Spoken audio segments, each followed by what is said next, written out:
안녕하세요 여러분. 오늘은 임대차 계약 갱신에 대해 알아보는 시간을 갖겠습니다. 임대인이든 임차인이든 이 주제는 정말 중요한데요. 내가 해야 할 계약 갱신의 방법은 무엇이며 어떤 효과가 발생하는지 알고 있어야 결과적으로 불필요한 분쟁을 피할 수 있기 때문입니다. 지금부터 계약 갱신의 3가지 방법과 그 차이점, 그리고 꼭 알아야 할 포인트들을 알려드리겠습니다. 부동산 전문 변호사로서 임대인과 임차인의 분쟁 상담을 하다 보면 많은 분들이 이 부분을 정확히 구분하지 못하시더라고요. 오늘 이 영상을 통해 정확한 내용을 숙지하시면 좋겠습니다. 임대차 계약을 갱신하는 방법에는 크게 3가지가 있습니다. 첫 번째는 묵시적 갱신, 두 번째는 재계약, 세 번째는 계약 갱신 요구권 행사에 따른 재계약입니다. 이 3가지 방법의 공통점과 차이점, 그리고 주의할 점을 하나씩 살펴보겠습니다. 먼저 묵시적 갱신부터 알아볼까요? 묵시적 갱신은 임대인과 임차인 모두 계약 만료 6개월 전부터 2개월 전까지 별도의 의사표시를 하지 않는 경우 자동으로 이전 계약과 동일한 조건으로 연장되는 경우를 말합니다. 여기서 중요한 점은 만약 이전 임대차 계약이 1년이었고 그 임대차 계약이 묵시적 갱신된 경우에는 임차인의 보호를 위해서 임대차 계약은 1년이 아니라 2년의 계약 기간이 적용된다는 점입니다. 그리고 묵시적 갱신이 된 경우 임차인은 언제든지 계약 해지가 가능한데 임대인에게 계약 해지 통지가 송달된 후 3개월 뒤에 계약 해지의 효력이 발생합니다. 하지만 반대로 임대인은 묵시적 갱신이 된 기간, 즉 2년간은 계약 해지가 불가능하다는 점을 꼭 기억하시면 좋겠습니다. 두 번째로 재계약에 대해 알아볼까요? 재계약은 임대인과 임차인이 새로운 조건으로 합의해서 계약을 갱신하는 방법입니다. 양측의 합의로 계약 조건 변경이 가능하고 새로운 계약서를 작성하거나 기존 계약서를 수정하는 형태로도 가능합니다. 여기서 임대인이 알아야 할 중요한 부분은 재계약의 경우 임대료 인상은 5% 이내로 제한된다는 것입니다. 그리고 임차인이 주의할 점, 보증금이 증액된 경우에는 증액분에 대해 새로 확정일자를 받아야 향후 우선 변제권의 효력이 생길 수도 있고 계약 조건이 변경되는 경우 제3자에 대한 대항력이 달라질 수 있는 가능성이 있다는 점을 기억하세요. 마지막으로 계약갱신 요구권 행사에 따른 재계약을 알아볼게요. 계약갱신 요구권은 임차인이 1회에 한해 계약갱신을 임대인에게 요구할 수 있는 권리입니다. 임차인은 계약 만료 6개월 전부터 2개월 전까지 이 권리를 행사할 수 있어요.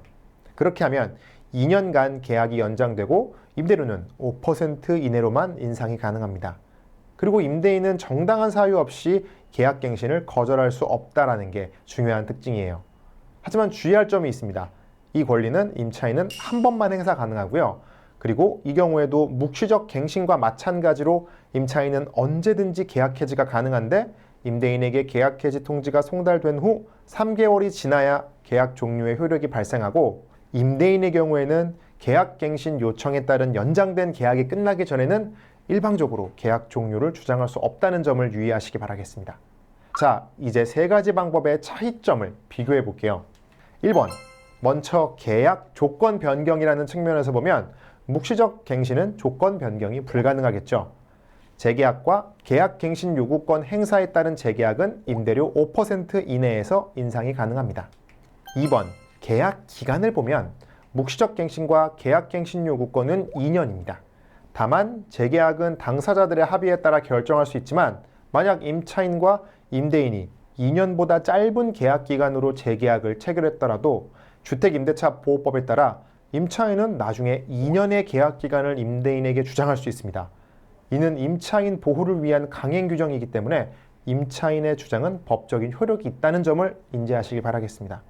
세 번째, 중도 해지 가능성의 측면에서 보면 임차인은 묵시적 갱신과 계약갱신 청구권을 행사해서 재계약한 경우에는 언제든 계약 해지 통지를 할 수 있고 3개월이 지나면 계약을 종료할 수 있습니다. 다만 임대인은 임차인이 임대차 의무를 위반하는 경우를 제외하면 중도 해지를 주장할 수는 없습니다. 위와 같이 임대인과 임차인이 계약갱신을 하려는 경우 계약 만료일을 정확하게 파악하고 계약 연장 또는 계약 종료의 의사를 정확하게 증거가 남는 방법으로 상대방에게 전달해야 합니다. 또한 임대인과 임차인 사이의 모든 합의사항은 가능한 한 서면으로 작성해서 보관해 두시기를 추천드리겠습니다. 자, 지금까지 임대차 계약 갱신의 3가지 방법과 그 차이점 주의사항에 대해서 알아봤는데요. 임대인과 임차인 모두가 이런 내용을 잘 이해하고 적용한다면 불필요한 분쟁을 예방하고 서로 윈윈할 수 있는 계약갱신이 가능할 것입니다. 여러분의 상황에 가장 적합한 계약갱신 방법을 선택하시고 필요하다면 전문가의 조언을 구하는 것도 좋습니다. 주거 안정과 재산권 보호를 위해 이 영상의 내용을 잘 기억하시길 바랄게요. 오늘 영상이 도움되셨다면 좋아요와 구독 버튼, 그리고 여러분의 경험이나 궁금한 점을 댓글로 남겨주세요. 다음 영상에서 또 뵙겠습니다. 감사합니다.